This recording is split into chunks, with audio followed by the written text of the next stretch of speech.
So guys দেখতে পাচ্ছ মোটু ভাই রাহিকে। তো আজকে রাহিদের এক্সাম ছিল, রাহির আর বিশালের কম্পিউটার এক্সাম নলহাটিতে। তো নলহাটি এসেছিলাম আমি, দুলাল, বিশাল আর লাকি। আর আমরা জানতাম না যে ফিরদোস আসবে, নাহলে ফিরদোসকেও বাইকে চাপে নিতাম।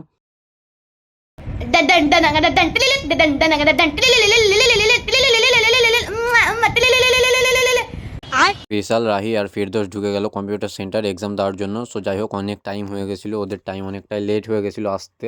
তো নলহাটির এই রাস্তাটায় এলাম, তো জানতামই না যে এমনি কোনো প্লেস থাকতে পারে নলহাটিতে। সো যাই হোক, কোনো দিন দেখিনি। আর এই প্লেসটা পুরো মনে হচ্ছিলো যে রামপুরহাটের মতো। তো দেখতে পাচ্ছ পুরোটাই জঙ্গলের রাস্তা আর ফালতু একটা রাস্তা, আর এই সাইডে পুরোটাই পাহাড়ের মতো লাগছে দেখে। আমরা পুরো টেনশনের মধ্যে পড়ে গেছিলাম, কারণ পুরোটাই জঙ্গলের রাস্তা আর গাড়িতে তেলও ছিল না। সো যাই হোক, আমরা যেমন তেমন করে এলাম এই সাইডে। তো গুগল ম্যাপ চেক করার পরে পেয়ে গেলাম আমরা পেট্রোল পাম্প। তো পেট্রোল পাম্প চলে এলাম, 200 টাকা তেল ভরে নিলাম। সো তোমাদেরকে যদি ভিডিওটা ভালো লেগে থাকে তো অবশ্যই চ্যানেলটাকে সাবস্ক্রাইব করে নেবা। সো দেখা হচ্ছে নেক্সট পার্টে, ততক্ষণের জন্য বাই বাই গাইস।